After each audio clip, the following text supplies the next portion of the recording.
Pessoal, boa tarde para todos.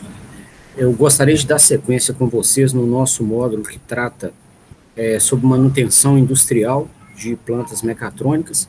Queria conversar com vocês hoje sobre falhas associadas à sobretensão e falhas de rolamentos.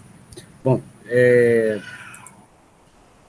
se alguém tiver alguma dúvida, por favor, escreve um chatzinho pedindo atenção, porque eu não estou recebendo o áudio de vocês aqui, tá? Eu estou usando a saída compartilhada de áudio e entrada de sinal de microfone, e aí o áudio não está saindo na caixinha do computador. Então, se alguém quiser tirar uma dúvida, manda. Eu vou deixar esse cantinho da tela aqui para ver o chat, e aí eu tiro o microfone do computador e consigo ouvir vocês, beleza? Então, a gente vai começar hoje tratando das falhas de sobretensão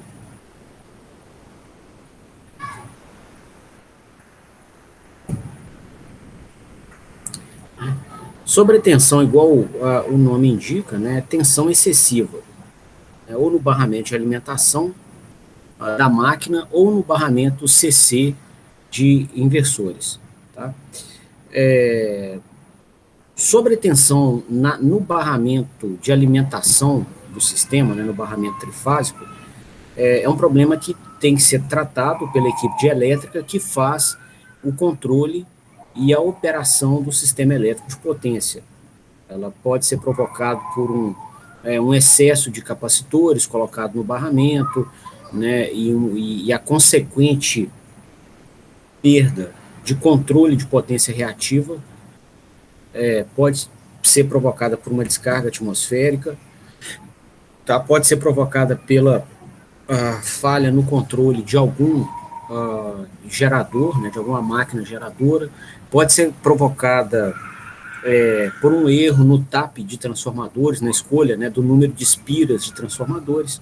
Tá? Então, tem uma coleção de causas no mundo da elétrica que vai levar a uma falha de sobretensão. Eu tive pensando nessa aula de concentrar os esforços em falhas de sobretensão que estão sobre a nossa gestão, nosso escopo de trabalho, né, que seriam falhas por sobretensão no barramento CC de inversores. Tá? Então, eu vou desenhar o circuito do inversor 2 níveis, é o mesmo circuito que a gente desenhou várias vezes no laboratório. Então, essa aqui é a topologia mais amplamente difundida nas plantas mecatrônicas industriais. A gente tem aqui um retificador a diodos na entrada,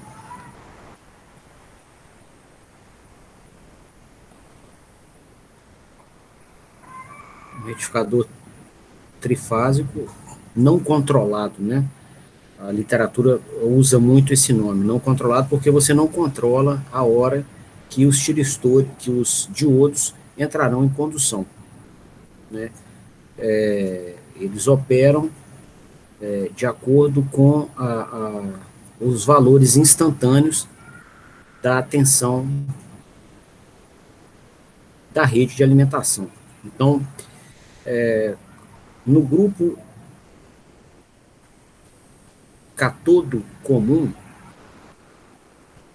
né, que são os diodos aqui de cima, né, dentre esses 3 diodos, irá conduzir aquele que tiver conectado em um dado instante a tensão mais positiva dentre as 3 tensões da rede. Eu estou chamando as tensões da rede aqui de VA, VB e VC. E no grupo anodo comum, são os 3 de baixo, dentre os 3 vai conduzir um único deles por vez, e esse único que vai conduzir é aquele que estiver conectado ao sinal de tensão da rede de alimentação mais negativo em um dado instante. Tá?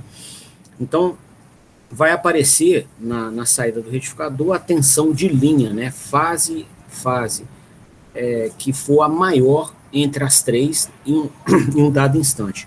Essa tensão, ela é, então, disponibilizada na saída do retificador e a gente filtra essa tensão com um capacitor, né? Então, tem um filtro capacitivo aqui na saída e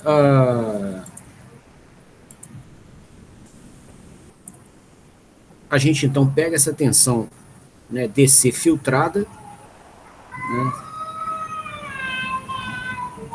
nível de tensão aqui de E volts, e usa para alimentar a ponte inversora. A ponte inversora, estudamos também, né, em vários dos nossos encontros, ela é composta de 3 braços.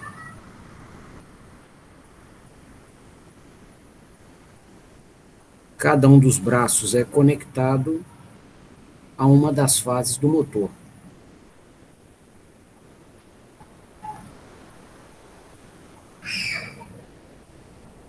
Então, aqui tem a saída para a fase A do estator da máquina. Aqui é a saída para a fase B.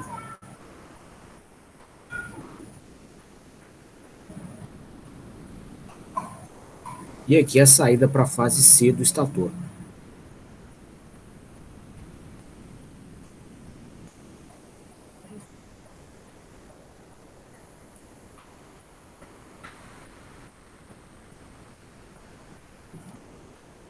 Tá?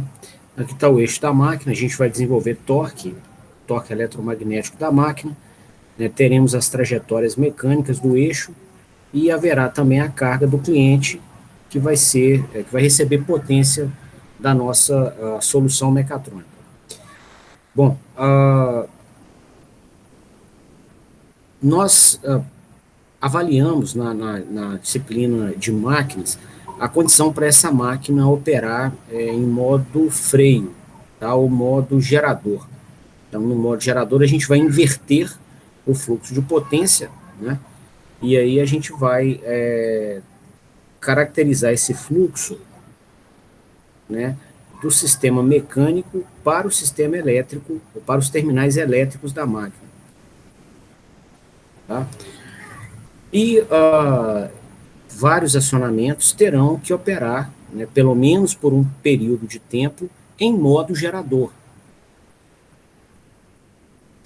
Até no curso de máquinas a gente mostra um exemplo contemplando o içamento, né, e na subida o sistema opera em modo motor, na descida o sistema opera em modo gerador. Né? Então a mesma máquina, o mesmo acionamento, ele pode operar num modo ou no outro. Isso é transparente para a máquina, ela não estraga por isso, ela não tem nenhuma restrição a essa alteração no fluxo de potência. Bom, e durante o modo gerador, né, onde a gente inverte o fluxo de potência, a gente vai tirar a potência mecânica do eixo e vai inserir essa potência mecânica aqui como potência elétrica nas 3 fases.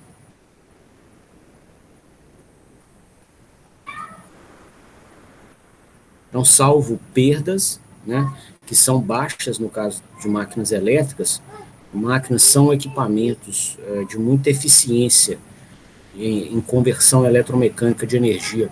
Então, a gente vai achar máquinas aí, hoje tem famílias anunciadas em catálogo até com 92% de eficiência. Tá? Obviamente no ponto nominal. Em outros pontos a eficiência cai um pouco, mas não é exótico você achar máquinas elétricas operando com 80%, 85% de eficiência. Então, basicamente, toda a potência extraída do eixo mecânico no modo gerador vai ser inserida nos terminais elétricos da máquina. Bom, essa potência elétrica, né, ela vai fluir pelas 3 fases, né, e chegar aqui no barramento CC. Né? Então, a potência da fase A, por exemplo, ela vai fluir por aqui. Né? Se a gente tiver comandado a chave eletrônica de potência aqui de cima, essa potência flui daqui para o barramento. Se a gente tiver comandado a chave de baixo do braço da fase A potência flui pelo braço inferior e vai para o barramento. Tá? Então, é fato, essa potência vai fluir para o barramento. Não tem outro local para o qual ela possa fluir. Bom, se a gente descrever ou raciocinar, né,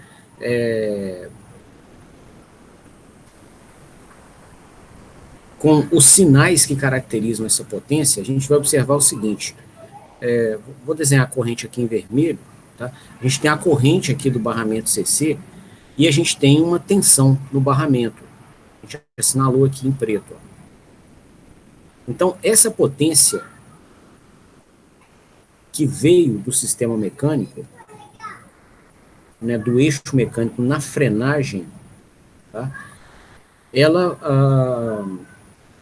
vai ser aproximadamente igual à potência elétrica nos terminais da máquina, que é aproximadamente igual à potência que chega no barramento CC. Então, um barramento de tensão contínua. Então, a potência vale o valor dessa tensão contínua vezes a corrente que flui por ele. Tá? Em barramentos DC, não faz sentido em falar de potência reativa, tá, pessoal? Nem em eixo mecânico. Então, no barramento CC, a potência vai ser o produto da tensão pela corrente. Estou comentando porque é comum ter dúvida, né? O pessoal fala, mas não tem a inclusão aqui do fator de potência, não vai ter fluxo de potência reativa no barramento CC? Não. Tá? Fator de potência e potência reativa são conceitos associados a barramentos CA, de corrente alternada. Corrente contínua, não. Tá? Não se aplica esse conceito. Tá? Então, a gente vai caracterizar, né? Ou a gente vai observar que durante a ação, os instantes onde há ação de frenagem, nós vamos ter um fluxo de potência revertido, né, do eixo mecânico para os terminais elétricos da máquina, né, e desses terminais elétricos a potência vai fluir para o barramento CC. Bom, se a gente atribuir, né, aqui no barramento CC que a potência, né, elétrica aqui no barramento CC, potência elétrica que chega aqui no barramento CC, né, ela for positiva para corrente positiva, tá? Digamos que corrente positiva seja corrente fluindo desses terminais, desses dois pontinhos aqui, para a ponte inversora, tá? Da esquerda para a direita aqui no nosso desenho. Então, durante a frenagem, né, ou com a potência elétrica negativa, tá? A gente vai ter a corrente no barramento CC também negativa. Mas aí você pode me perguntar, poxa, mas a potência não é o produto da tensão pela corrente? Sim, mas a tensão ela é sempre positiva. Né? Tem um retificador, né, com um filtro capacitivo que garante um sinal de tensão que é sempre positivo. Então, se a potência é negativa e a tensão é positiva, a corrente entre os terminais daquele dispositivo tem que ser negativa. Tá? Então, em modo gerador, a gente vai ver corrente também voltando aqui para o barramento CC, vamos dizer assim. Tá? Aqui motor e aqui modo gerador.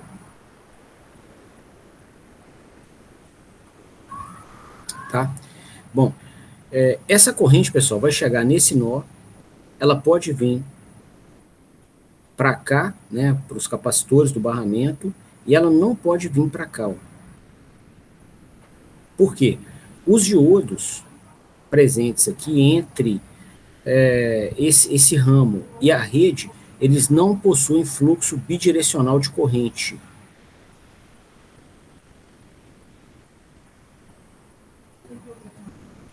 Tá? Eles só admitem circulação da corrente do anodo para o catodo. Né? E aí, caso a gente esteja numa frenagem, né, no intervalo de tempo em que a máquina opera em modo gerador, não há como essa corrente fluir pelos diodos da ponte retificadora. Então, toda a corrente que chega aqui no barramento CC, ela vai circular aqui para os capacitores, certo? Bom, e com corrente circulando no capacitor, o que a gente sabe? Né? A relação entre corrente e tensão no capacitor é essa aqui, ó. A corrente no capacitor, né? Que no caso nosso vai ser a própria corrente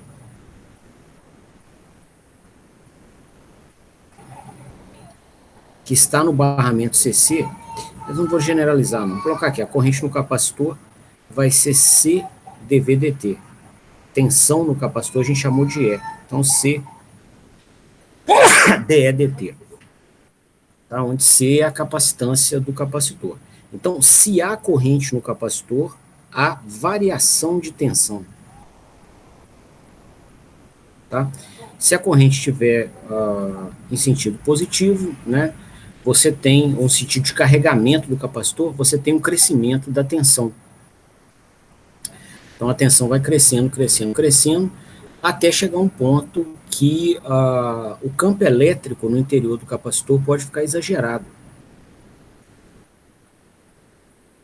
E nesse momento, né, a gente pode fazer com que o material isolante, né, os átomos do material isolante, deixem, eles permitam que os elétrons na banda de valência migrem para a banda de condução. Tá? Por quê? O campo elétrico ele vai medir para nós a força que você está fazendo sobre cada coulomb de carga presente em um ponto do espaço. Né? E, por outro lado, a diferença de potencial, a tensão entre dois pontos, é a integral de caminho do campo elétrico. Tá? Do potencial mais negativo até o mais positivo. Então, se a tensão fica alta, o campo elétrico também fica. Se o campo elétrico fica alto, a força que você está fazendo sobre cada coulomb de carga no ponto onde aquele campo elétrico existe, também fica alta, é muita força. Né? E aí a gente vai conseguir tirar elétrons da banda de valência dos átomos e fazer com que eles migrem para a banda de condução. E na banda de condução, a força de atração do núcleo dos átomos sobre os elétrons é baixa. Então, o que vai acontecer? Né, eles vão começar a se deslocar na estrutura cristalina. Né, eles se deslocam, tem as colisões, né, com a estrutura, você produz calor excessivo na estrutura, né, a temperatura fica excessivamente alta, porque o grau de vibração das moléculas vai crescer muito, mediante a colisão desses elétrons que vão começar a circular ali. E aí você vai queimar o barramento CC. Então, essa situação, ela demanda uma ação de proteção dos mantenedores da planta, e essa ação passa pela parametrização do inversor. Então, você tem que acessar um parâmetro do inversor e falar nesse parâmetro qual que é o nível de desarme por sobretensão, para que o inversor possa interromper o fluxo de potência que vem do motor para o barramento CC. Né? O fluxo de potência do motor ele não vai conseguir interromper rapidamente, porque o próprio motor tem indutores, que são armazenadores de energia e que não vão aceitar a interrupção brusca da corrente e, consequentemente, do fluxo de potência. Tá? Então, a gente vai interromper a entrada da potência no barramento CC, de alguma forma. Tá? Então, vamos ver qual, tá?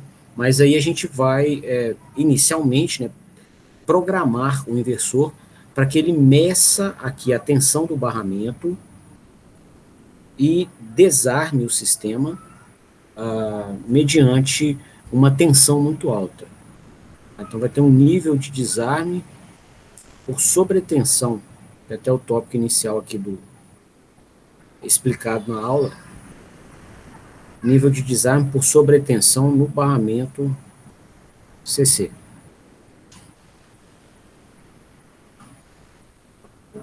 Tipicamente, a gente coloca esse nível, tá, 1,2 vezes maior do que a tensão nominal do barramento.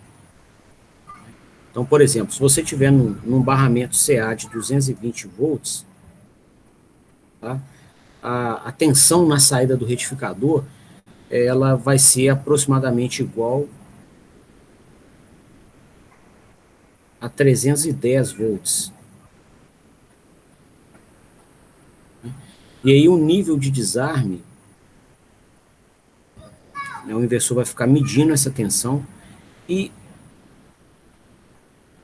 na hora que ele perceber uma tensão maior do que 1,2 vezes a nominal, aproximadamente 370 volts, ele vai desarmar, tá?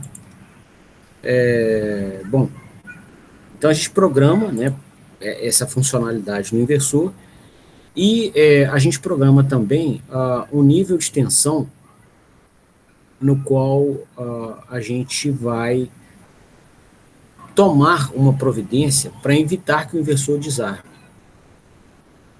Tá? Essa providência passa pela criação de uma nova forma de dissipação da potência nas frenagens.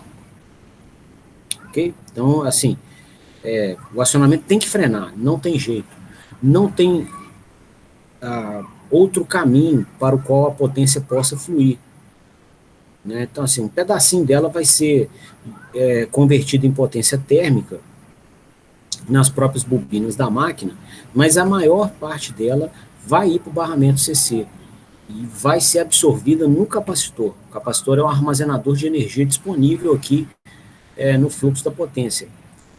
Potência não some, né? Ela só se converte. Então, o capacitor do barramento CC vai absorver essa potência, a energia nele vai crescer demais, né? Com muita energia, você vai ter tensão excessiva, e aí ele vai queimar se nada for feito.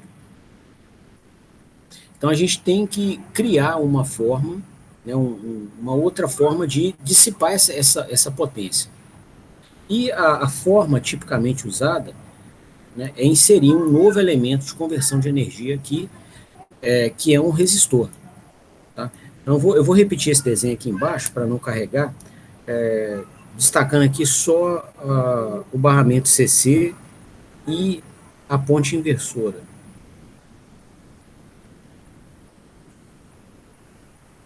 Então está aqui o barramento, aqui, né, é a saída do retificador,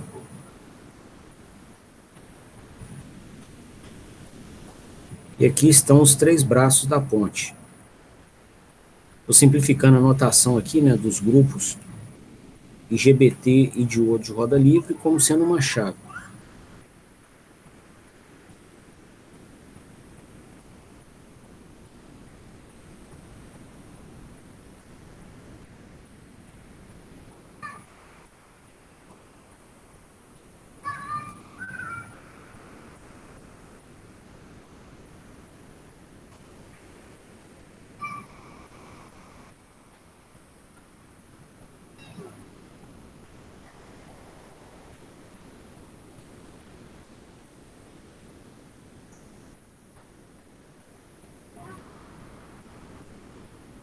Tá? Bom, nós não temos outro recurso a não ser inserir um novo dissipador ou um novo armazenador de energia para evitar que o barramento CC exploda. Tá? E ele explode mesmo, tá, pessoal? Tensão excessiva em um capacitor vai fazer com que o isolante do capacitor passe a conduzir e quando ele conduz, a explosão é muito feia, tá? É realmente catastrófico. Eu já tive, inclusive, na frente de painel inversor, tá? Inversor de média tensão, especificado em 3.3 kV, 6.8 megawatt, tá? E explodiu o barramento CC. Eu vi a porta, né, do painel elétrico estufar. Cheguei a ver, eu estava na reta dela, graças a Deus ela estufou e voltou. Se ela fosse arremessada, viria como uma bomba. Tá? Me machucaria muito. Deu sinal de ocupado no ouvido uma semana. Eu tô, uma semana, né, dado o impacto, né, da onda mecânica, né, associada ao ar se deslocando durante a explosão. Então, já é um negócio bem feio mesmo, bem perigoso, né? E essas explosões em painéis elétricos, aqui eu estou descrevendo, né, algumas consequências, mas tem mais, né? O topo do painel ele pode ser projetado para fora, bater no teto, bater na cabeça de alguém ou bater no equipamento, pode pegar fogo, tá? A porta, né, se o cálculo da resistência mecânica da porta do painel que abriga o inversor não for bem feita, ela é projetada para frente, tá? Igual uma arma mesmo, tá? Um tiro de alguma coisa. Então, assim, é bem feio. Se estiver próximo, tem queimadura, tá? Porque aquela energia toda começa a ser dissipada, né, como calor, vai ter queimadura. Então, não é um negócio bonito, tá? Tanto pela energia que está no capacitor, quanto pelo fato da própria rede alimentar esse curto durante a explosão, né? Então, assim, a gente passa a ter condução no capacitor. Aí o que acontece? Digamos que você tem esse diodo e esse aqui conduzir num dado instante. Se o próprio barramento CC tiver condução de corrente, a gente está batendo um curto, ó, da fase A para a fase B da rede. Ó. Então, a própria rede alimenta o curto-circuito durante a sua existência. Ó, veio da fase A, passou no barramento, voltou pela fase B e veio para cá. Ó. Igual comentamos em outros momentos, esse curto fase-fase, né, sem nenhuma impedância significativa limitando o curto, ele é muito perigoso. Tem instalação industrial que essa corrente curto-circuito aqui vai estar em 10 kA, vou colocar aqui short circuit para não confundir com ICC, do barramento CC. Vai ter 10 kA, 20 kA, 40 kA de corrente. Tá? Então, assim, são correntes perigosas. Tá? Então, não é um efeito que a gente queira. Tem que ter a proteção contra a sobretensão. E aí, pessoal, o que acontece? Vai ser a solução tecnológica implementada é a inserção de um resistor em paralelo com o barramento CC. Esse resistor ele não opera o tempo inteiro. Ele é chamado de resistor de frenagem ou chopper. Tá? Ou braking resistor, também é outro nome dele. Resistor de frenagem. Tá? Então, ele vai ser acionado, ele vai ser ligado em paralelo ao barramento CC quando o sistema, o firmware de controle do inversor perceber que a tensão do barramento CC está excessivamente alta. Tá? Tipicamente 20% acima do seu valor nominal.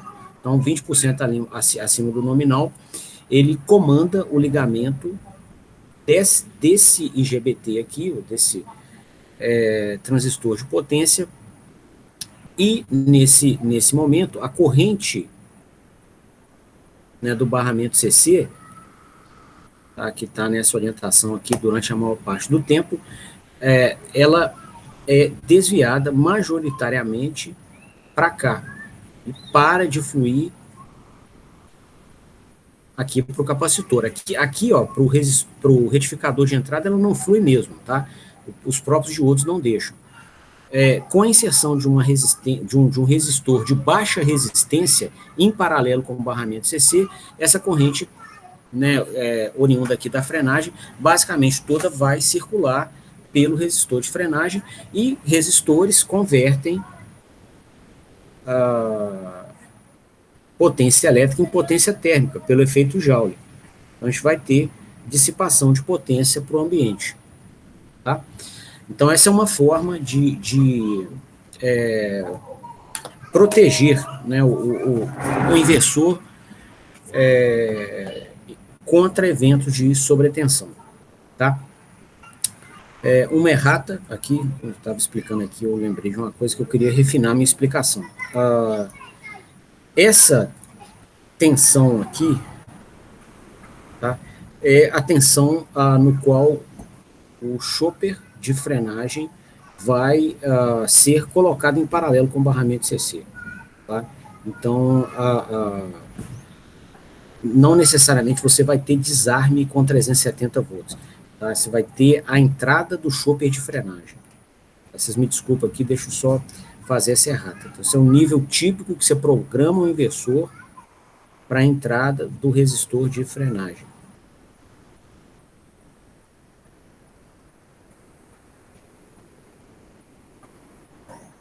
Tá? No caso de um barramento CA de 220 volts, um barramento CC de 311 volts, né? E aí quando houver uma frenagem, a gente admite que a tensão no capacitor varie, né, ou cresça no máximo 20% do seu valor nominal. Então, quando se atingir esses 20%, a gente vai comandar o chopper de frenagem para que a tensão pare de crescer no capacitor. O capacitor pare de receber potência. Tá? Outra forma de você ver isso é o seguinte, ó, quanto ao fluxo de potência no capacitor, né? Bom, então vamos avaliar a potência que flui aqui no capacitor, nos terminais dele. A potência no capacitor, como em qualquer dispositivo elétrico, vai ser o produto da tensão pela corrente naquele dispositivo. Bom, a tensão no capacitor vale E volts, né? A gente deu o nome para ela de E volts. A corrente vale C vezes a derivada da tensão no tempo. Tá? Então, o que a gente observa aqui? Só há fluxo de potência no capacitor se houver variação da sua tensão no tempo. Ou vice-versa. Você só vai observar a variação da tensão no capacitor se houver fluxo de potência sobre os seus terminais. Quando a gente coloca em paralelo com esse capacitor um resistor de baixa resistência, né, a maior parte da corrente vai fluir por esse resistor e, consequentemente, a maior parte da potência oriunda aqui da frenagem, potência que veio aqui do eixo mecânico, né, a maior parte dela também vai ser destinada para o resistor. Então, a gente vai minimizar muito a potência que foi no capacitor, a tensão no capacitor, então, vai parar de variar, né? Ou seja, ela para de crescer. Então, é outra forma de analisar o mesmo fenômeno. Tá? E aí a gente evita essa falha por sobretensão. Se, né, mesmo com a resistência do chopper de frenagem, a tensão continuar crescendo, aí o inversor vai desarmar por sobretensão. E aí a gente tem que buscar inserir esse resistor de frenagem com tensões menores, ou seja, durante os eventos de frenagem, antes de atingir 370 volts no barramento, a gente já entra com o chopper, para já começar a dissipar a energia da frenagem em um momento, né, bem um momento anterior, né, um momento próximo ao início dessa frenagem, de tal forma que não haja fluxo de potência ao barramento, ou que haja o mínimo. Ok? Então, essa é uma providência a se tomar. Outra coisa, né, a se olhar é se o resistor de frenagem está corretamente mencionado. Tá? Não adianta colocar uma resistência alta, por exemplo, e ela inibir a circulação de corrente. Nesse caso, a gente perderia a ajuda que o resistor de frenagem poderia nos oferecer. Ok? Então, caso resolva, né, um simples ajuste aí de redução do nível de tensão no qual a gente insere o chopper de frenagem, tipicamente resolve o problema. Tá? Bom,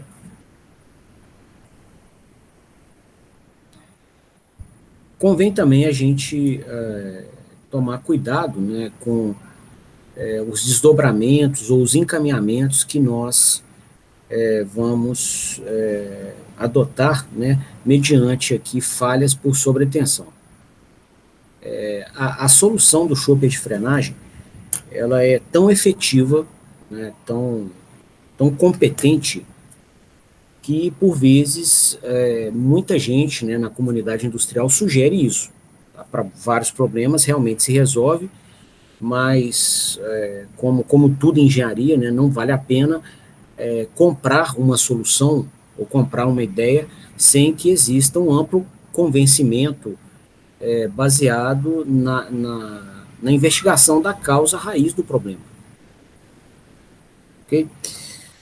Um exemplo, eu vou compartilhar com vocês aqui uma manutenção que eu já prestei de uma máquina que promovia o resfriamento de material e que era ligada aqui no eixo do motor. Vou até aproveitar esse eixo aqui. E essa máquina, ela era um cilindro que operava aqui rolando, né, com esse eixo aqui com seu eixo de rotação aqui na horizontal.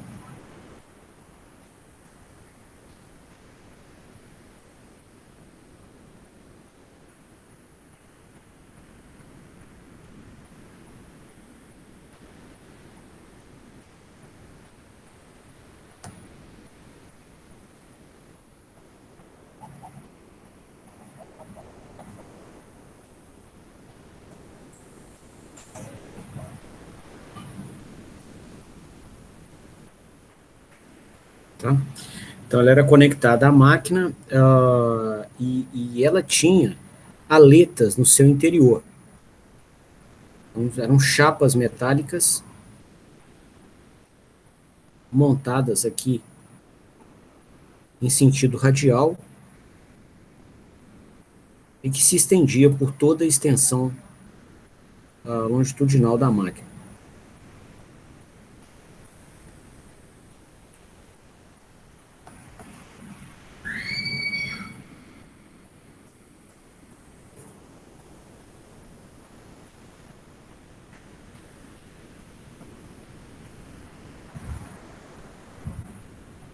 Aqui tem uma chapinha, tinha outra aqui assim.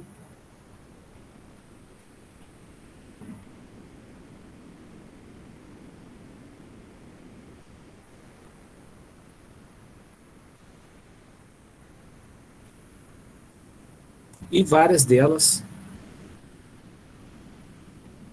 espalhadas pela máquina. Tá? Bom, no interior dessa máquina tinha um material. O material era empurrado, né, por essas chapinhas, né? Ficava disposto aqui em toda a extensão da máquina. E ele ficava rodando para resfriar. Então, a máquina ficava com essas palhetas, né, rodando o material para promover resfriamento. E esse acionamento era tracionado, ele era baseado, né, a máquina de indução com inversor de frequência. Tá? Todas as chapinhas que eu desenhei aqui, ó, são iguais a essas duas aqui, ó. Só não fiz, né, o desenho delas até o fundo da máquina, só para não carregar o desenho. Tá? Mas você tem um círculo, né, e o círculo no interior dele é como se você tivesse dentes, né? E o material era jogado ali dentro, o cilindro ficava rodando, né, e misturando o material, né, parte subia, caía, tá? E havia desarme por sobretensão no barramento CC, que é o que a gente está conversando aqui. Esse acionamento em específico, inclusive, não tinha chopper de frenagem, porque essa máquina operava horas e horas e horas e horas sem precisar frenar. Né? E na hora de frenar, ela poderia frenar com uma rampa de desaceleração tão baixinha que a própria potência mecânica do conjunto rotativo era dissipada nos rolamentos, né, e nas resistências da máquina. Então, a potência de frenagem era muito baixa, porque o torque frenante era muito baixinho, o torque eletromagnético frenante muito baixinho. Então, não havia chopper de frenagem nesse acionamento aqui. E nele, né, se manifestavam constantes desarmes por sobretensão no barramento CC. Bom, eu ia até apagar aqui o chopper de frenagem, mas eu vou deixar ele aqui para ficar no material. Tá, mas só atenção aqui, né, no raciocínio, no entendimento do cenário. Esse exemplo que eu estou falando não tem um chopper de frenagem. Bom, e aí, nessa manutenção, eu estava observando na IHM do inversor a tensão do barramento. O IHM dá, né, um dos primeiros parâmetros da telinha do inversor, ele dava a tensão do barramento CC. Tá? Era um número, se apresentava um número, né, na telinha, mas era claro para mim, né, que esse número crescia e diminuía ciclicamente. Tá? Eu fiz uma análise, parei lá e fiquei fazendo análise de sinais. Só não era um sinal desenhado como uma forma de onda. Tá? Era um sinal que eu desenhei na minha cabeça observando aqui a tensão do barramento CC. E aí ela fazia isso aqui, ó. Subia, descia, subia, descia. Ciclicamente, descia. E aí depois de um tempão, em algum momento que ela estava subindo, ela subia demais e havia o desarme. Tá? Ela sobe, inclusive na hora do desarme, ela não vai cair de uma vez, não. Tá? Porque você tem o capacitor do barramento é um armazenador de energia. Se não tiver uma carga, né, elétrica que remova alguma impedância, né, que remova a carga elétrica do capacitor, né, você não vai ter a extração dessa carga das placas do capacitor. Então a tensão ficava alta no final, até ligar o motor de novo, o motor começar a consumir energia. No primeiro momento a energia era consumida do capacitor, e essa tensão começava a cair novamente. Tá? Então, eu observando aqui, né, eu vi o seguinte, ó, parece que em algum momento isso está operando em modo motor, que a tensão do barramento CC está caindo. Tá? Então, quer dizer que se a tensão está caindo, significa que há fluxo de potência do capacitor para o motor. Né? O motor pode receber potência do capacitor e da rede simultaneamente. Tá? Então, aqui nesse ponto aqui, ó, né, ele tanto pode receber, né, potência do capacitor quanto da rede. Então, os dois sistemas disponíveis para suprir potência para o motor. Tá? Mas é fato, né, quando a tensão do barramento CC está caindo, significa que ele está suprindo potência para a máquina. Tá? Que é esse intervalo aqui. E depois essa potência subia, essa tensão subia de novo. Tá? Que era o segundo intervalo. Que aí me sugeria o quê? Que ele está recebendo potência novamente e a tensão atingindo níveis maiores do que aquela que o retificador sozinho garantiria. Tá? Porque a tensão pode subir por efeito da rede de energia também, que está conectada, né, àquele capacitor pelo retificador do inversor. Tá? Mas o nível da tensão da rede ia ser 311 volts, e toda hora a gente via lá, né, coisas aí batendo seus 370, 380 volts. Tá? Então, vamos marcar aqui, essa seria a tensão do barramento CC devido à rede. Tá? Bom, então havia configurado aqui a operação dessa máquina em modo gerador, sendo que ela operava com velocidade constante. Então, o sistema de controle que era executado pelo inversor é o que a gente viu aqui na disciplina. É o controlador por realimentação de estados recebendo uma referência de velocidade constante. Né? Então, nesse cenário, né, qual que é a diretriz de operação daquele controlador? Ele coloca o torque eletromagnético que precisar no eixo para que a velocidade mecânica não se altere, ou fique no nível que o cliente deseja. E nesse caso, o cliente estava pedindo velocidade mecânica constante. Tá? Então, o que estava acontecendo aqui? A gente estava com velocidade mecânica constante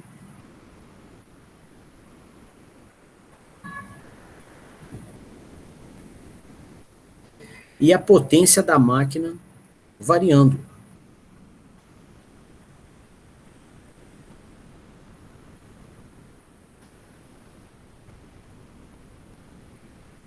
Então, significa que o quê? Que o torque da máquina tinha que estar variando. Tá? Então, em modo motor, como a gente viu lá no curso de máquinas, né, a gente teria que ter torque eletromagnético positivo e, em modo gerador, torque eletromagnético negativo. E isso se repetindo em ciclo.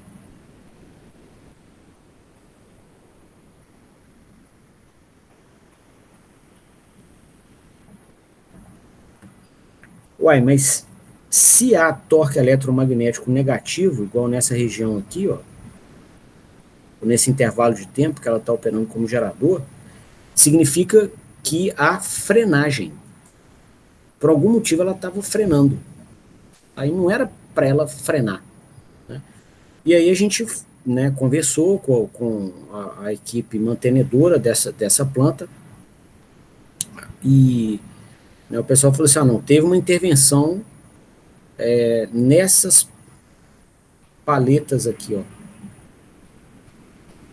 sexta-feira passada. E aí começou a dar o desarme. E aí conversa vai, conversa vem, né? A gente falou assim, pô, então alguém colocou mais massa de um lado do que do outro. Né? Eu comentei com eles. Por quê? Isso explicaria o seguinte fenômeno. Ó. Se eu tô com, digamos que essa aqui que eu marquei em verde, essas paletas aqui, tem mais massa, né, nessa metade aqui, ó, do que as demais, que eu não marquei. O que vai acontecer? Quando a gente estiver girando esse sistema,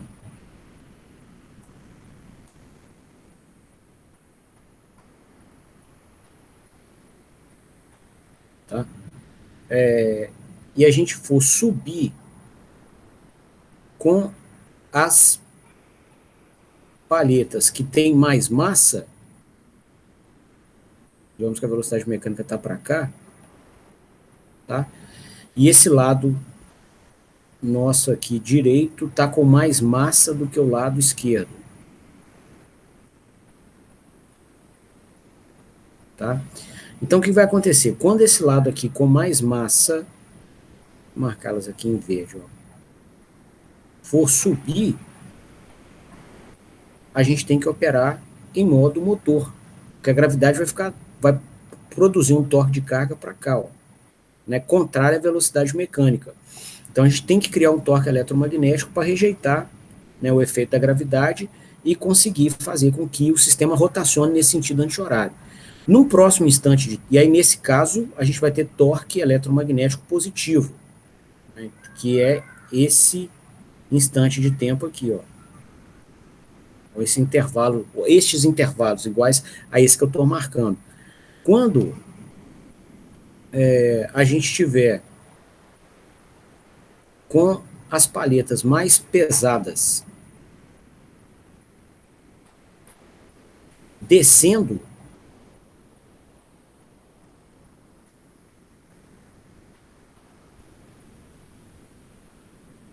o que vai acontecer? A gravidade agora vai atuar nesse sentido, né? Porque o movimento está nesse sentido, e agora nós posicionamos as palhetas mais pesadas aqui do lado esquerdo, né, do nosso semicírculo. E aí, o que vai acontecer com isso? Para que esse sistema opere com velocidade constante, já que a gravidade está promovendo a sua intenção de acelerar o conjunto aqui no sentido horário, o que nós vamos ter que fazer para não deixar acelerar e manter a velocidade constante, tal como a referência era passada? Nós vamos ter que colocar torque eletromagnético frenando, que é o torque negativo observado aqui, ó, nessa região. Tá? E isso explicava, né, o porquê que hora a máquina estava, o barramento CC, né, afundava, que era nessa condição aqui, quando a gente precisava subir, né, o conjunto, e explicava por que a tensão do barramento CC crescia, que é esse intervalo aqui, quando a gente estava com o lado mais pesado desse cilindro descendo. E aí, apresentando nessa análise, alguém comentou na mesa, não, durante a intervenção nós colocamos, né, um material que a gente tinha na mão para substituir essas paletas, fazia com que as paletas novas ficassem somente 500 quilos mais pesadas do que a paleta antiga. Vocês imaginam 500 quilos colocados aqui num braço de alavanca de quase 2 metros. Essa máquina é um monstro de grande, tá, esse cilindro. Vocês imaginam o momento, o torque de carga que essa diferença de massa ia provocar. Tá?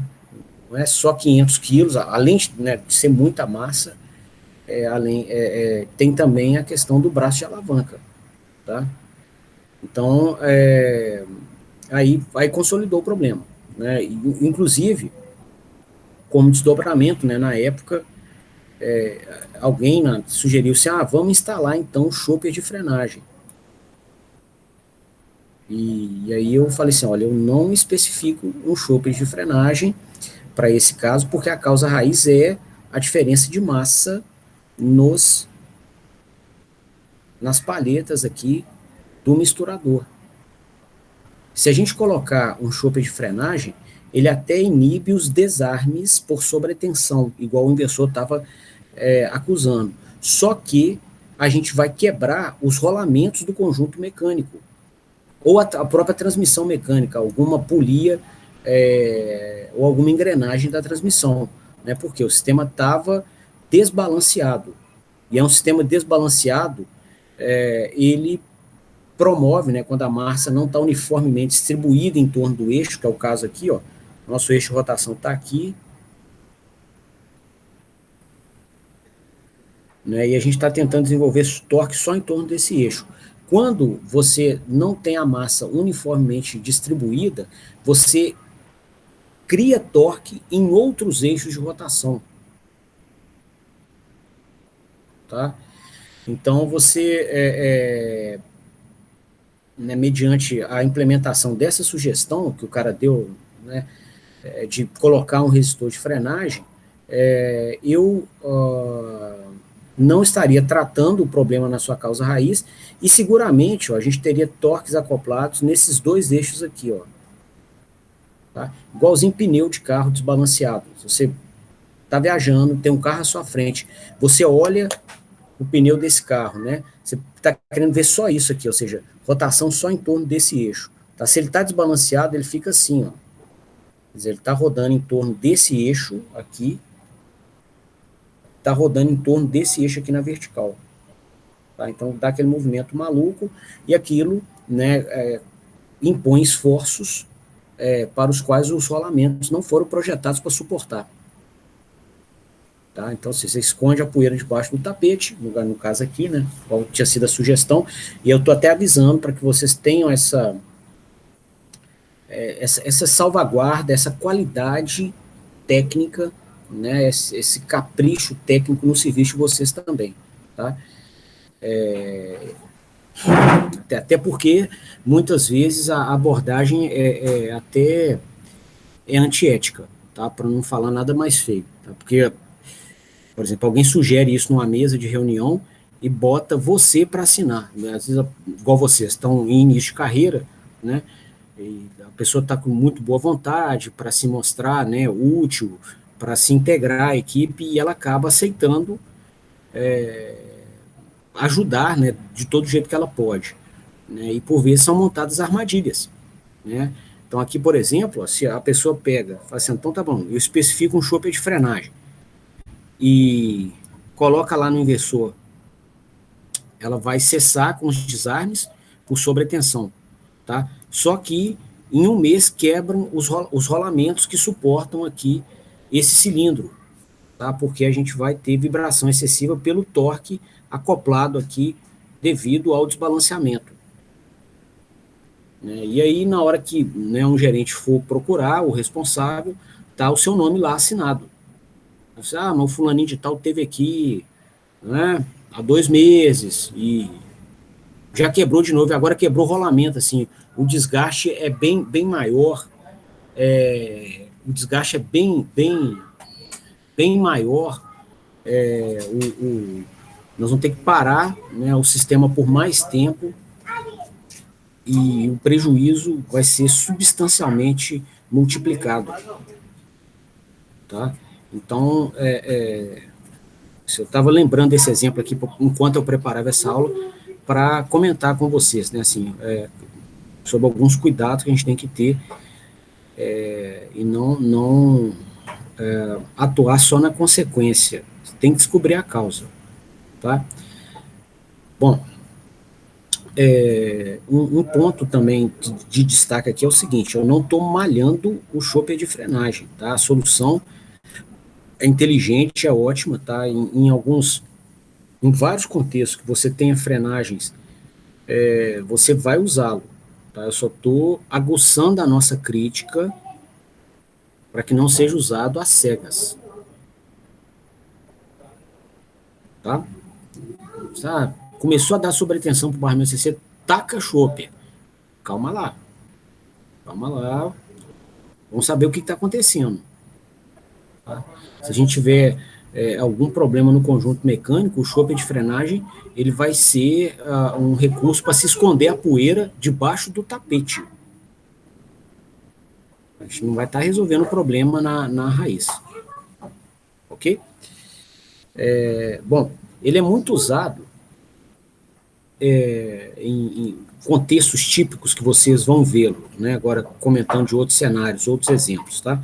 Esse exemplo aqui é uma exceção, ele é muito didático, né? Eu achei ele muito interessante de trabalhar, assim, me enriqueceu tecnicamente, intelectualmente, eu gostei, sabe? A investigação foi bacana. E aí por isso que eu estou compartilhando com vocês. Agora, você vai ver, né, cenários onde o chopper de frenagem tá presente, né, e opera o dia inteiro e é muito competente. Tá? Então, tem içamentos, por exemplo, onde o inversor não é regenerativo, tem chopper de frenagem. Tá? Você vai ver o banco de resistores em cima da cabine da ponte. Então, geralmente ele é colocado no ponto mais alto porque ele vai dissipar muito calor para o ambiente. Né? E como o calor sobe, né, o ar quente, né, o ar aquecido, ele fica menos denso que o ar frio, ele vai subir. Né? E aí a gente já coloca, para ninguém se queimar no caminho ou não queimar equipamento, a gente já coloca esse resistor no ponto mais alto possível da instalação. Okay? Sistemas que basculam, igual panela de aciaria, né? Panela do convertedor de aciaria, convertedor que converte ferro gusa em aço, tá? Ela tem que bascular, ou seja, ela deita a boca dela num sentido ou no outro, né? Recebe fluido num sentido, por exemplo, ferro gusa, fica na horizontal, e aí ela recebe uma lança de oxigênio, né? Com, né, obviamente, o oxigênio ali a alta pressão, para converter o gusa em aço, e depois ela vira para o outro lado para derramar, né, para tirar esse aço, tá? Então, esse movimento também, né, na hora que ela volta para o lugar dela, ela tem que voltar frenando. Tá? E algumas soluções usam resistor de frenagem também. Tem a frenagem. Naturalmente, o acionamento mecatrônico demanda frenagem. E aí, por motivos financeiros, optou-se aqui por não comprar um resistor regenerativo. Tá? E aí você vai, então, alguém vai ter que dissipar a potência da máquina. Quer dizer, se não há um inversor regenerativo para jogar essa potência para a rede, alguém vai ter que converter essa potência mecânica da frenagem em algum outro formato. Aí que entra o chopper de frenagem, que aí converte, né, com um sistema relativamente barato e de tecnologia dominada, a gente converte essa potência mecânica em potência térmica que é dissipada para o ambiente. Ok? Bom, então era o que eu queria apresentar para vocês, né, em termos aqui da falha de sobretensão e algumas aplicações e análises. é esse material aqui, tá? Bom, eu queria, nesse módulo de manutenção, também abordar com vocês um pouco sobre falhas de rolamentos. Então, até o presente momento, o nosso módulo de manutenção aqui foi conduzido com falhas que promovem desarmes no sistema elétrico da planta mecatrônica. Então, essas falhas por sobrecarga, sobrecorrente, subtensão, corrente de sequência negativa, corrente de sequência zero, e essa de hoje, de sobretensão, elas vão fazer com que a máquina elétrica deixe de ser alimentada nos terminais elétricos. Tá? Então, ou a gente vai abrir, vai desconectar essa máquina do alimentador por um disjuntor, né? Ou no caso aqui do inversor, a gente vai inibir os pulsos de comando nos transistores de potência que estão nos 3 braços que alimentam a máquina. E a gente bloqueia a operação da máquina pela falha, né? E ela vai parar mesmo. Aí a gente vai ter o desarme, vai parar a operação, vai parar a produção, que é associada aqui àquela planta mecatrônica, e alguém vai ter que ir lá reconhecer a falha, né? Apertar um botão para dizer assim, ó, beleza, reconhecer a falha, e eu autorizo você a voltar ao estado normal de operação, né? Se não tiver queimado nada no inversor, ele vai mostrar, boa noite. Então ele vai pegar e vai desarmar, tá? Se não tiver queimado nada, ele volta à operação. Se tiver queimado, você vai ter que substituir componente, ok? Muitas vezes a proteção é competente e ela atua antes que queime. Tá? Obviamente ela tem que ser parametrizada por quem entende. Aí tem um ramo na elétrica, que é o ramo de proteção de sistemas elétricos, com engenheiras e engenheiros que entendem, né, como parametrizar o sistema de proteção para garantir que o equipamento não queime. Tá? Então, as proteções são competentes, elas efetivamente bloqueiam a queima do equipamento, mas elas têm que ser parametrizadas por quem sabe o que está fazendo. Tá? Então, existe essa condição aqui para que a gente consiga tirar da proteção o que a gente precisa. Tá? E, inclusive, uma área muito, muito interessante, assim, tecnicamente muito bonita, o pessoal garante a proteção de maneira coordenada e seletiva, né? Então, seletiva porque eles tiram de operação somente a carga que está com problema, eles têm técnicas para fazer isso, e coordenada porque quando eles tiram a carga que está com problema, eles tiram a carga que causou problema, e ainda assim existe algum fenômeno no sistema elétrico, eles tiram o próximo barramento a montante, e só depois eles tiram o próximo a montante. Você tem uma coordenação no tempo para saindo, né, desde a carga que presumidamente tenha problema até os barramentos mais a montante no sistema elétrico, de tal forma, por exemplo, que deu um problema num motorzinho de um ventilador, por exemplo, no barramento de 440 volts, você não tira a subestação em 138 kV. Né? Não faz sentido.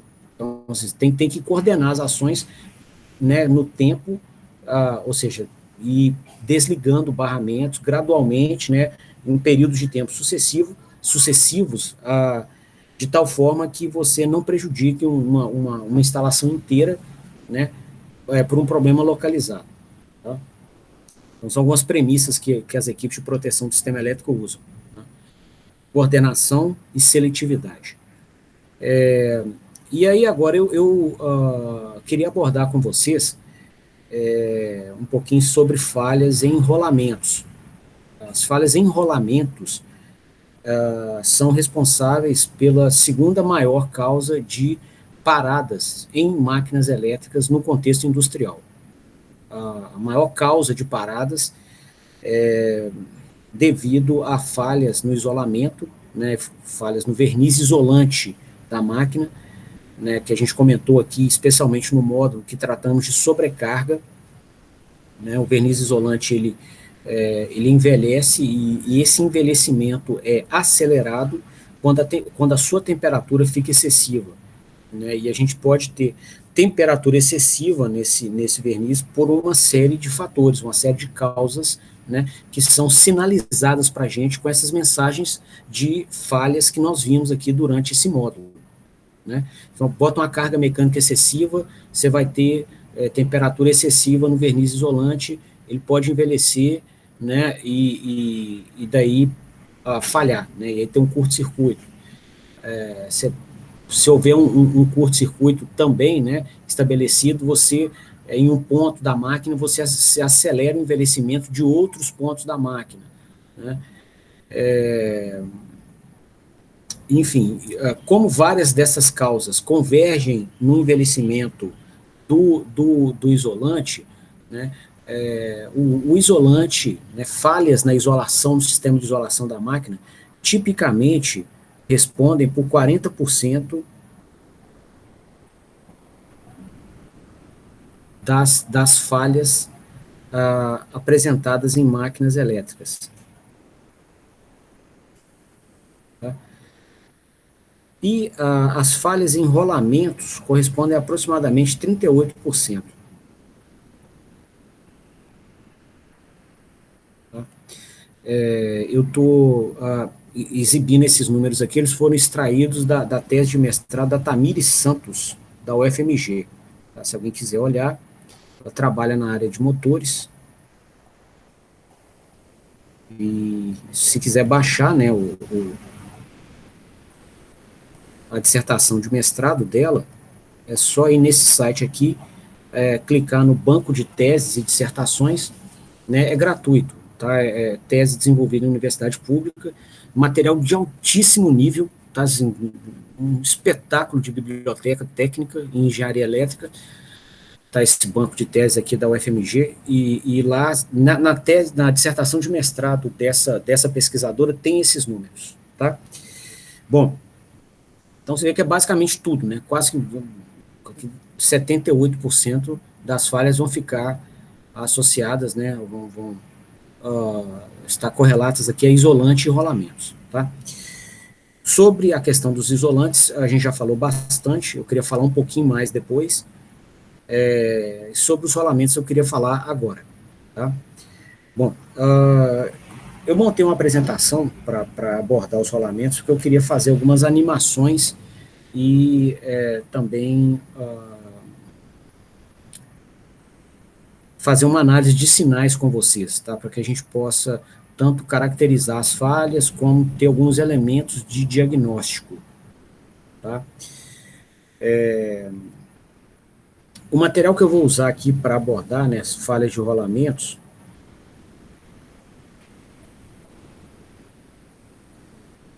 ele foi construído, tá, com grandes contribuições na tese de doutorado da Unicamp, de um pesquisador chamado Bezerra, tá? A tese dele é uma tese de doutorado de 2005, tá? Defendido na engenharia mecânica.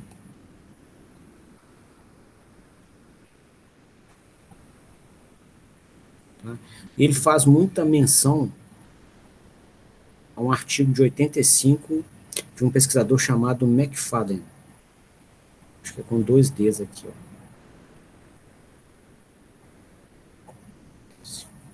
Tá? Então, essas são duas referências bibliográficas que eu recomendo para poder ler sobre esse assunto. A tese de doutorado do Bezerra é sensacional também. Um material bem escrito, bem explicado, um show. Tá? Da Unicamp, eu esqueci de escrever aqui, esse aqui é da Unicamp.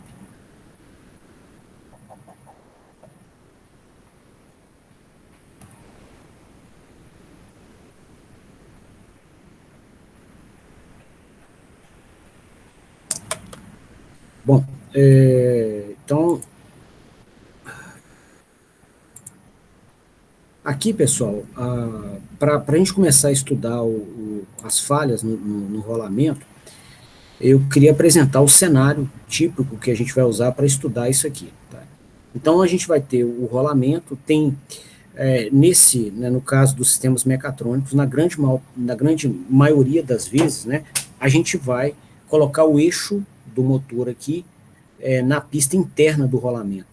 Tá? Então, a gente vai ter a pista interna, a pista externa, que é essa aqui, tá?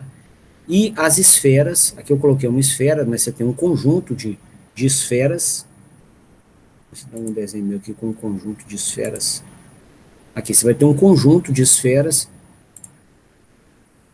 que vão ficar entre a pista interna e a pista externa. Essa pista externa é a pista nossa que vai ficar estacionária, então ela está montada junto ao mancal e ao corpo da máquina, ela não vai se mover. A pista interna é a que se move junto com o eixo da máquina elétrica. Tá? Entre as duas vai ter as esferas. Né? As esferas elas são presas entre si por uma gaiola metálica. Ok? Bom, a gente tipicamente apura problemas em rolamentos por sinais de acelerômetros. Então, aqui nos desenhos eu vou colocar os acelerômetros, ou o acelerômetro que a gente está usando para medir a vibração da estrutura em verde. Vai ser esse retângulo verde aqui. Tá? E vai existir uma região de carregamento do rolamento. Então, por exemplo, nesse desenho aqui, ó, nessa representação, eu coloquei essas setinhas pretas aqui, ó, representando a região de carregamento do rolamento como sendo essa segunda metade do círculo aqui à direita. Tá? Então, aqui seria o caso, por exemplo, né, da gente estar com esse rolamento, por exemplo, conectado a uma polia. Tá? Digamos aqui, a gente tem a pista interna, pista externa, tá? E aí o rolamento, ele poderia estar conectado a uma polia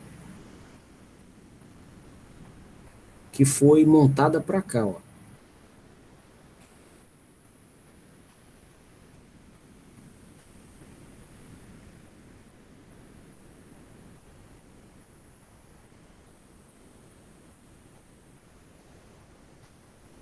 Tá? Então a polia foi montada para cá, né? A correia é tracionada, a correia está aqui.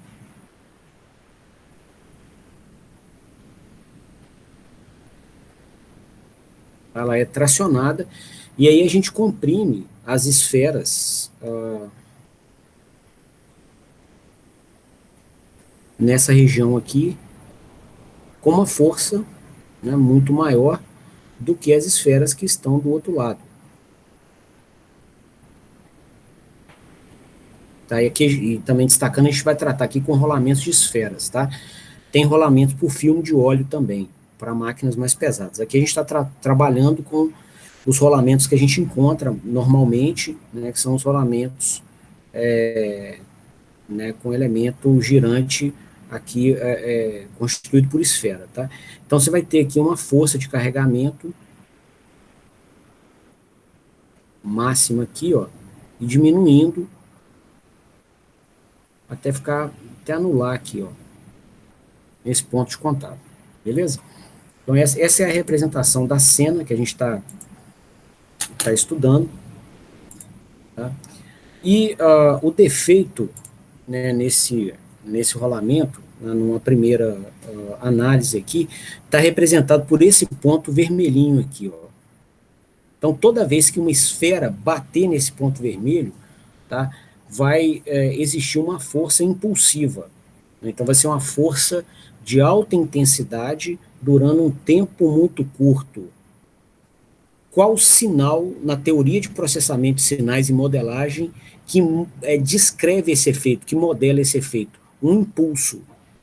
Então, a colisão das esferas no defeito, né, nesse caso aqui é um defeito na pista externa, então o defeito não se move, e a colisão das esferas no defeito, né, promovem forças impulsivas sobre a estrutura que tem o rolamento, que é essa estrutura aqui em volta, o mancal e o corpo da máquina elétrica. Tá? Com essa força impulsiva, esse impulso de força, o nosso sensor de vibração, que é um acelerômetro, ele mede a aceleração da estrutura, ele vai receber a resposta ao impulso, tá? Que vai estar descrita aqui nesse segundo eixo, com esse sinal A de T aqui, a aceleração da estrutura medida aqui no ponto onde o acelerômetro está conectado, ok? Então, durante o movimento, ó, toda vez que a bolinha bater aqui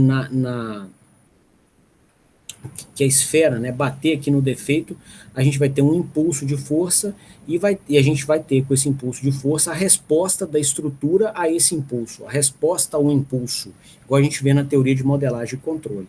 Né? O sistema vai vibrar aqui, né, com uma aceleração dada aqui pela sua frequência, o que vai ser caracterizada, né, pela sua frequência natural, é um sistema que, né, recebeu um impulso. E o que a gente sabe da teoria de controle?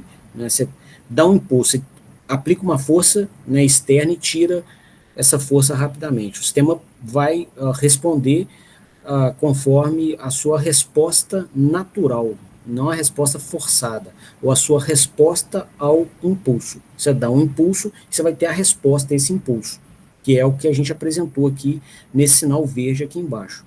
Né? Essa resposta ao impulso tem a sua frequência natural, né, dada aí pelos elementos inerciais e elásticos da estrutura, e ela vai ter uma atenuação, né, regida aqui pelos parâmetros dissipativos da estrutura. Né?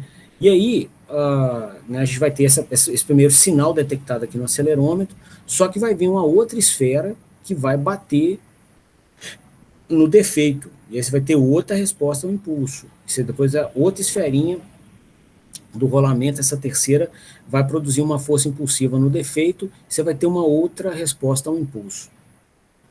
Tá?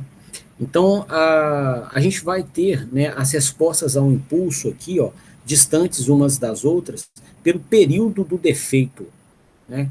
De quantos em quantos segundos, ou potencialmente aqui milissegundos, né, o defeito é excitado, né?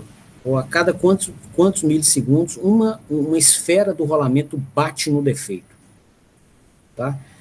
E aí, além do período do defeito, né, a gente vai caracterizar aqui uma frequência do defeito, né, que vai ser o quê? O número de esferas que a gente tem, né, tipicamente isso vai ter 8, 10 esferas aqui no rolamento, vezes a velocidade angular da gaiola, que é o elemento aqui que une todas essas esferas. Tá? Vou mostrar uma gaiola para vocês, de um rolamento.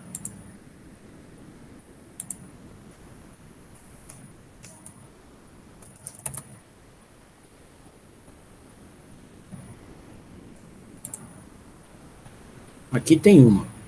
Tá vendo essa estrutura aqui com a esfera no meio?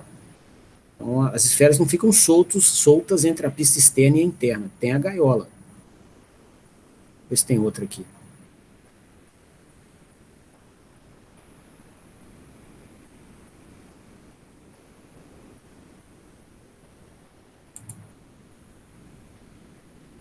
Aqui é a mesma que a gente viu aquela hora.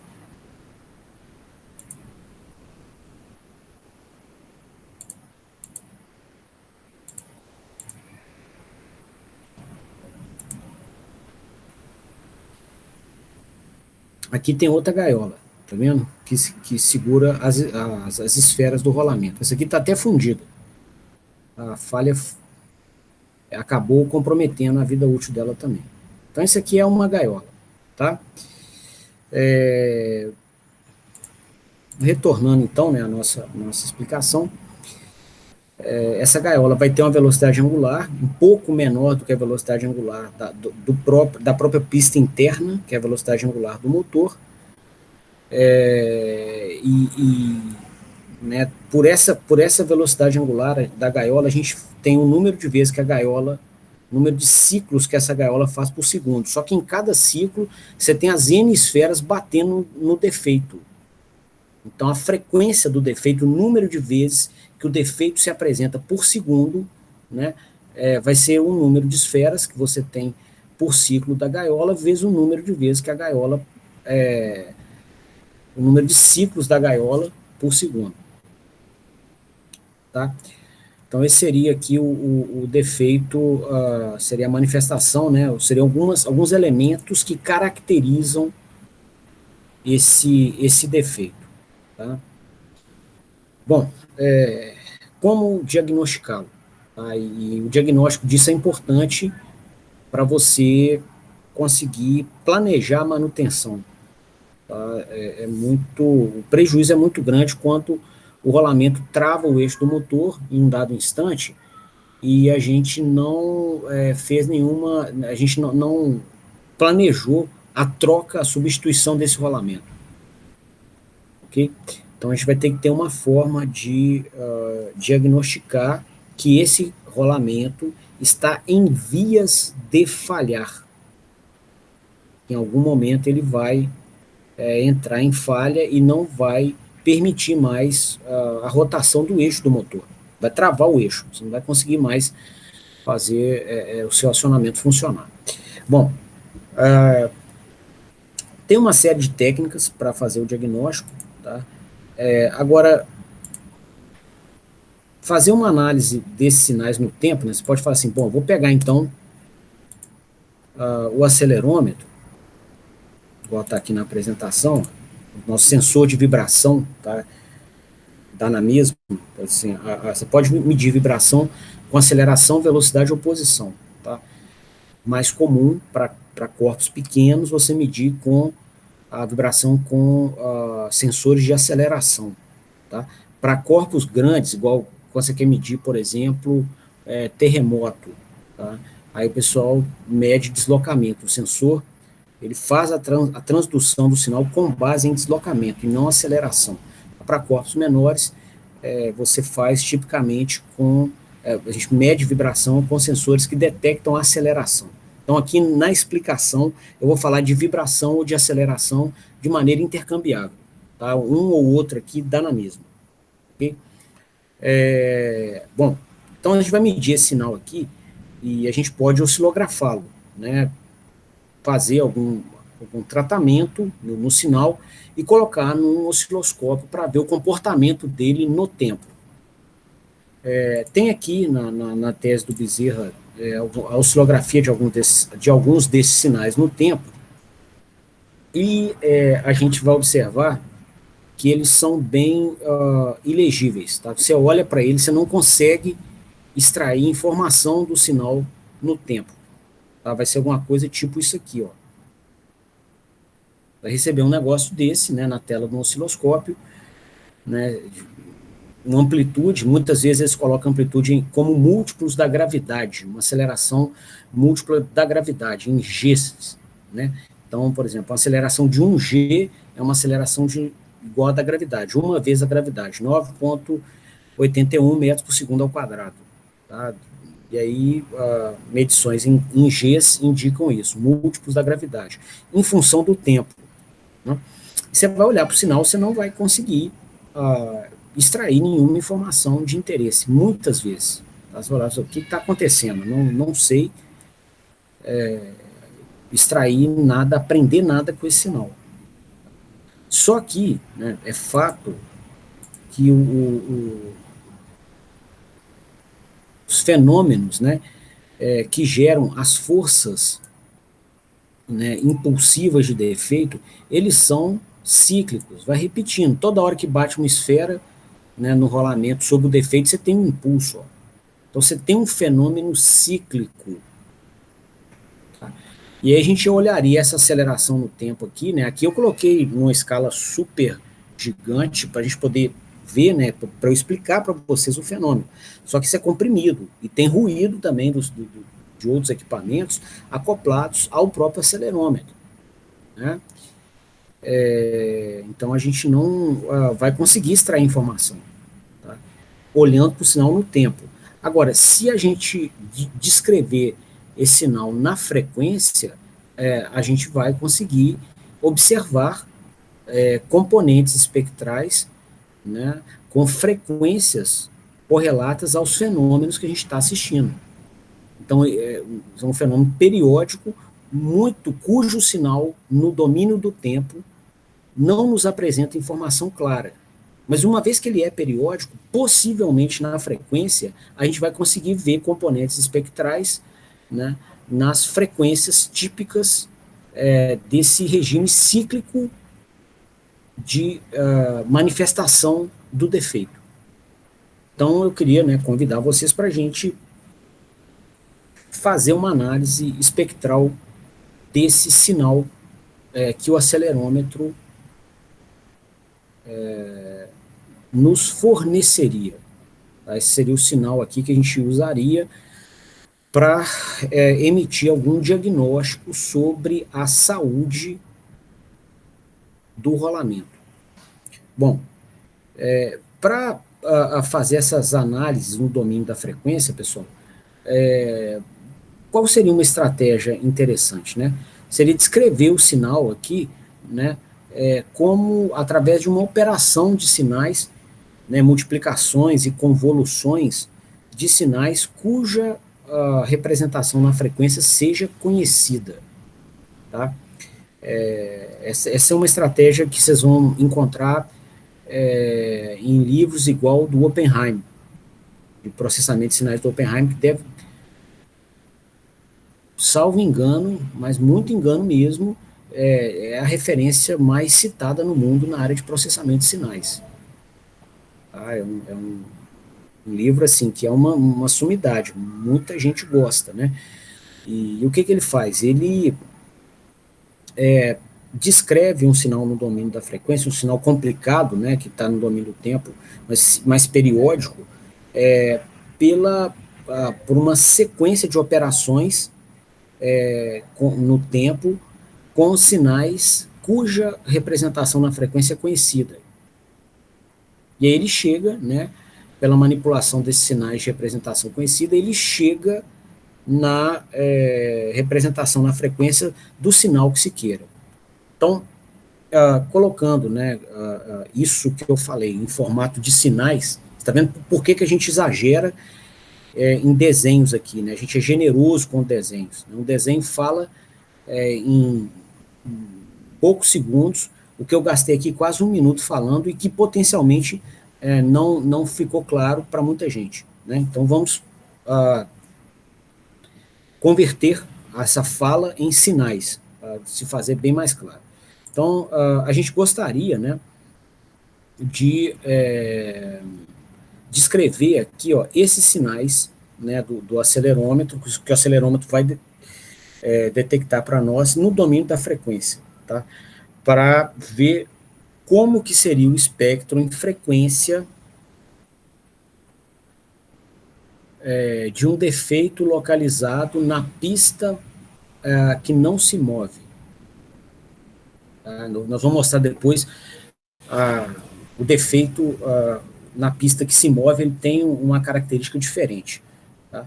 Então, nesse cenário aqui, ó, o nosso sensor de vibração ia nos dar sinais no tempo, né, que são essas cossenoides amortecidas aqui, ó, cada vez que uma esfera do rolamento bate no defeito. Então, eu vou descrever esse sinal como sendo dado, né,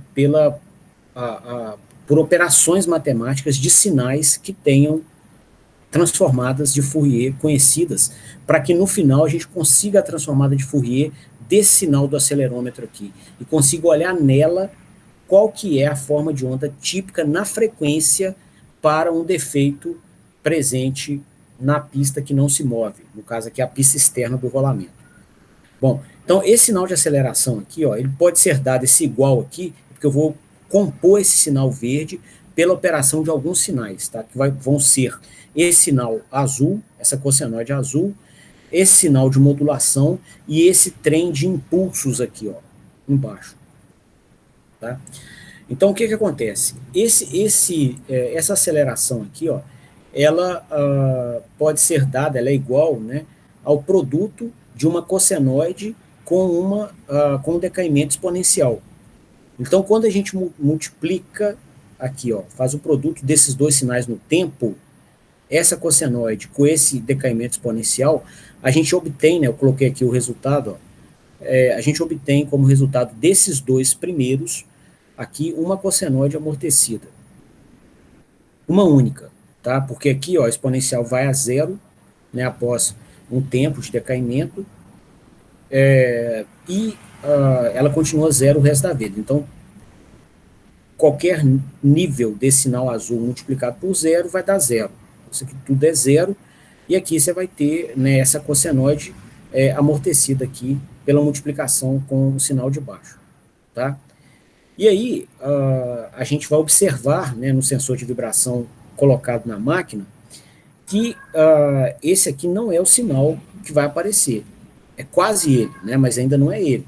Por quê? Porque na máquina, toda hora que uma esfera bater no defeito, esse sinal vai se repetir, igual está mostrado aqui. Ele aparece uma vez, outra vez, a terceira esfera bateu, ele aparece de novo. E aqui a gente tem uma única representação dele. Né? Bom, na teoria de processamento de sinais, como que a gente monta um sinal periódico? Né? A gente convolui o sinal que a gente quer que fique periódico com um trem de impulsos. Tá? Então, se a gente colocar aqui um trem de impulsos, aqui igual a gente vê na teoria de controle digital, tá? Se a gente colocar aqui um trem de impulsos separados entre si no tempo do período do defeito, esse TD aqui, né? É o período no qual, o tempo em que cada esfera bate no defeito, tá? Então, se a gente tiver aqui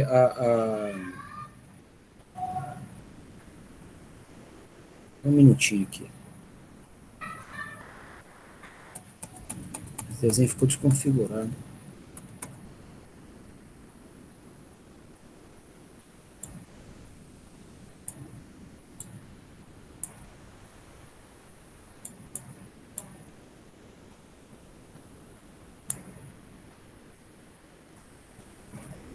Então, se a gente tiver aqui um impulso desse, né, existindo no tempo aqui, a cada período do defeito, a gente vai e a gente convoluir, né, esses impulsos aqui com o sinal de cima, a gente vai, né, que é esse sinal aqui de cima, a gente vai produzir esse outro sinal aqui, né? Bom,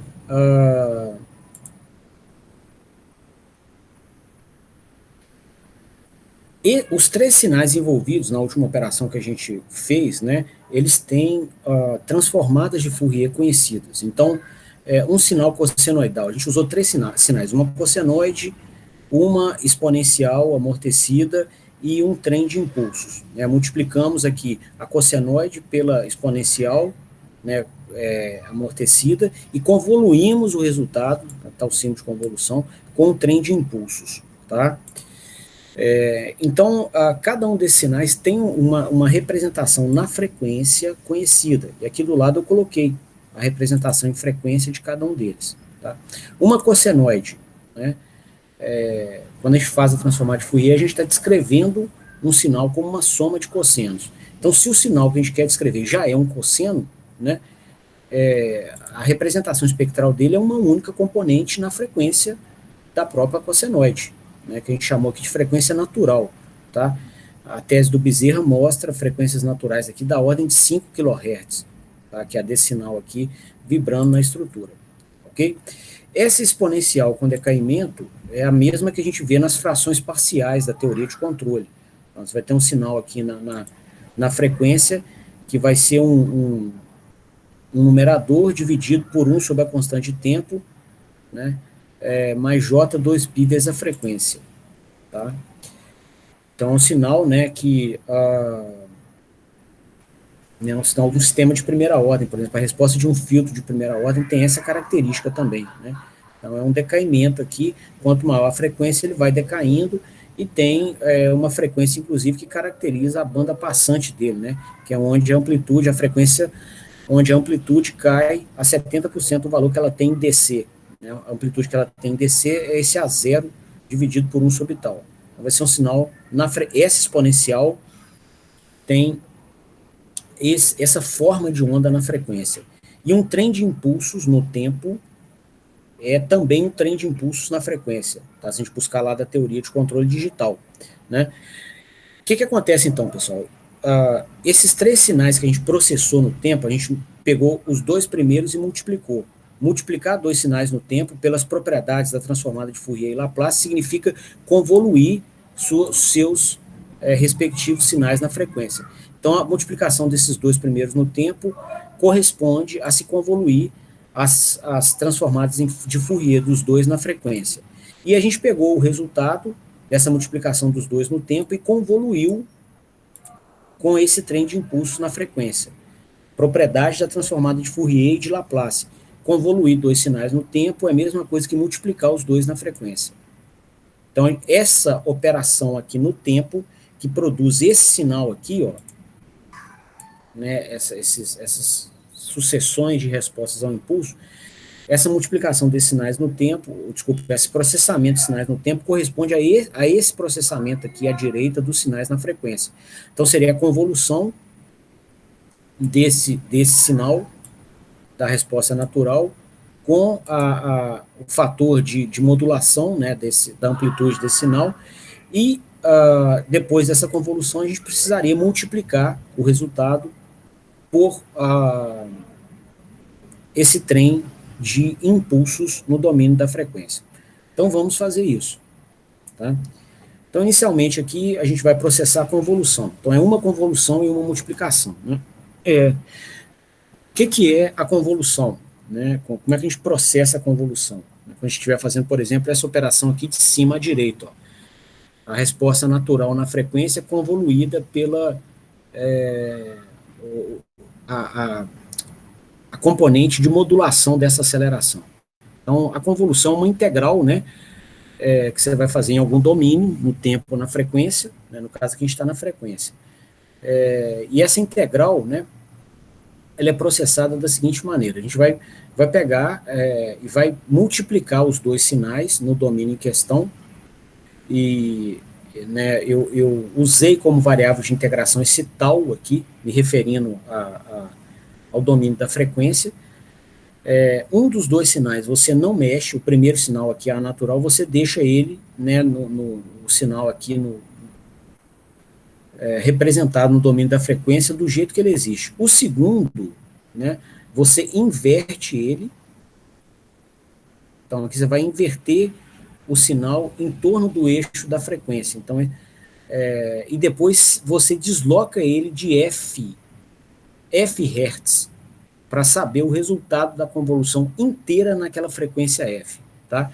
Então, processando essa operação aqui no sinal de modulação, ó, você primeiro vai inverter o sinal aqui, o que era A de tal vira A de menos tal, né? No caso aqui, ó, esse sinal é par. Então, na hora que a gente inverter o eixo da frequência, tá? Ele continua com a mesma forma de onda. Depois, a gente desloca esse sinal de F Hz até o valor da frequência que você quer saber o resultado da convolução. E a gente vai começar isso. E aí, quando você desloca, né, de F Hz, você multiplica de menos infinito até infinito cada valor do primeiro sinal pelo valor do segundo sinal espelhado e deslocado. Tá? E aí você vai e desloca ele de mais um delta F, multiplica todos os dois sinais em todo o eixo da frequência, né, e faz uma soma desses produtos. Aí você tem mais um ponto do resultado da convolução naquela frequência F. Então você vem do menos infinito, ó, aí aqui ele vai multiplicando os dois e o resultado vai aparecendo aqui, ó. Tá? E aí aqui eu né, avaliei resultados até a frequência 0, mais ou menos. Eu vou continuar andando com ele, ó. E aí, ponta a ponta aqui, a gente está multiplicando os dois. O resultado, né, dessa multiplicação dos dois é não nula somente quando você tem aqui esse impulso coincidindo com o valor não nulo do sinal de baixo. Tá? Vai ter momentos, por exemplo, que esse impulso ele coincide aqui com o valor zero do sinal de baixo que foi deslocado. Então, a convolução dos dois sinais vai dar isso aqui, ó, tá? E aí, por último, a gente tem que pegar o resultado da convolução e multiplicar por um trem de impulsos. Então, esse sinal aqui de cima da direita, multiplicado por esse trem de impulsos, ele vai ser zero toda vez que você não tem impulso, e vai ser dado pelo impulso vezes o sinal aqui de cima, né, nas frequências que o impulso existe, que é a frequência dos defeitos. Então, a forma de onda do sinal vai ser essa aqui, ó, tá? Então, você vai ter lóbulos separados da frequência do defeito, sozinhos, até a frequência natural de vibração, né, que apareceu aqui, ó, pela cossenoide da frequência natural, tá? Então, essa é a forma de onda típica do espectro em frequência que você vai ver para um rolamento que entrou em modo de falha, ele não parou ainda, ele está em vias de falhar, tá? E o defeito está na pista estática. Né? No caso da maior parte dos acionamentos elétricos, é a pista externa. Tá? Então você vai ter um defeito com essa forma de onda aqui. Você vai ter lóbulos crescendo até a frequência natural, né? Com essa modulação das suas amplitudes aqui, ó. Na tese do Bezerra, ver se tem uma dessa aqui para mostrar para vocês. Maria!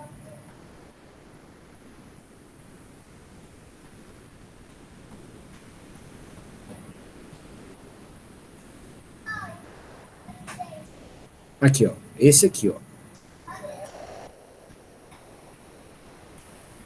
Tá? Você vai ter lóbulos bem característicos crescendo aqui até a frequência natural, tá?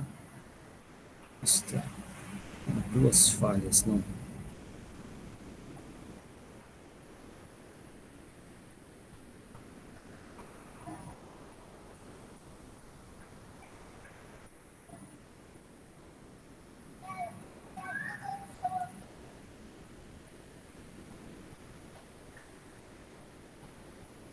Aqui, ó. Esse aqui, ó. Tá? Então você vai ter o crescimento aqui, né? Com lóbulos bem marcados aqui, ó, na frequência do defeito, tá? Então, tipicamente, moçada, você vai ter aqui 8 a 10 esferas, tá?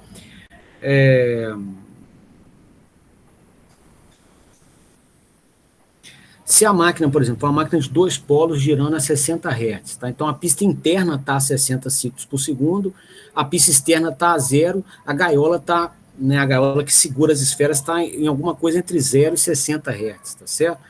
Você aproximar aí a 60, 60 vezes 8, 480, tá? Então, se você colocando 8 esferas, né, numa gaiola a 60 Hz, então você vai ter o quê? Cada ciclo da gaiola, você tem 8 esferas batendo no defeito, tá? Gerando 8 forças impulsivas por volta da gaiola,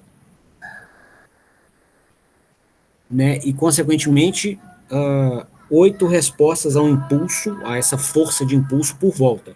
Só que a gaiola faz 60 ciclos por segundo. 60 vezes 8, então você vai, né, colidir nesse defeito com as esferas vão colidir no defeito 480 vezes por segundo.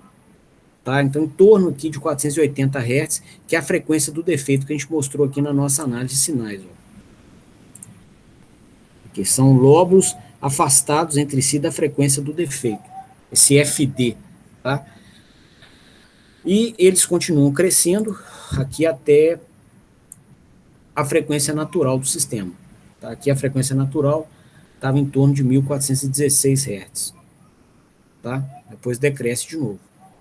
Então, esse seria o espectro, né, de um sinal que indicaria que o rolamento está em via de falhar e o defeito localizado na pista que não se move.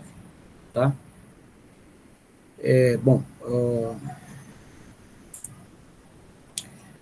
eu vou começar a análise, tá, de defeitos na pista que se move, tá?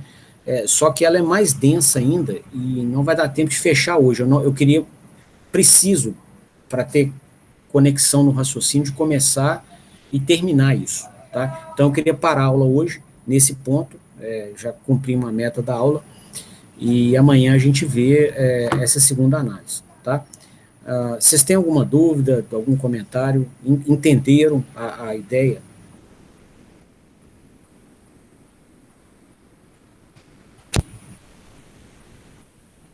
Então tá. Moçada, eu mandei para vocês uma lista de exercícios correlata ao nosso módulo de controladores de torque. Vai ter uma prova dela, tá? Vou abrir essa prova no sábado agora, 17 horas, e a gente vai fazer o mesmo esquema da outra vez, tá? Vai ficar 48 horas disponível para vocês fazerem, tá? E semana que vem, que é a última, vai ter mais um teste e a gente fecha as avaliações dessa disciplina, tá? Então, só avisando aí para vocês planejarem tempo, tá? Para poder estudar e fazer a prova, ok? Eu vou então encerrando por aqui. Desejo a vocês então uma boa noite, agradeço a presença e a gente se vê de novo amanhã às 17 horas. Ué. Oi, Bárbara. Aí vai ter música para... Bárbara, desculpa, o seu áudio veio com ruído, eu não te entendi. No caso da lista, vai ser para esse testinho? Como é que é no caso da lista?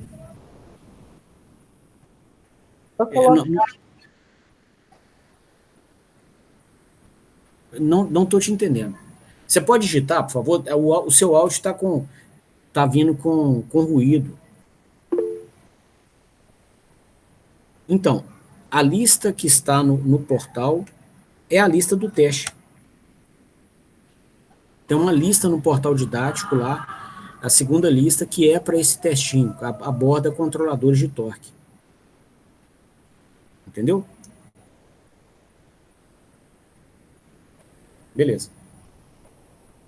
Então tá. E aí, querendo tirar dúvida comigo também durante a semana, eu estou disponível. Tá? Qualquer coisa fora do horário da aula mesmo, é só me chamar que a gente conversa. Então, beleza. A gente se vê então amanhã, tá? Desejo a vocês uma boa noite e obrigado pela presença na aula. Tá? A gente conversa mais amanhã. Até mais então. Boa noite. Obrigada, boa noite. Obrigado. Boa noite. Obrigado. Boa noite.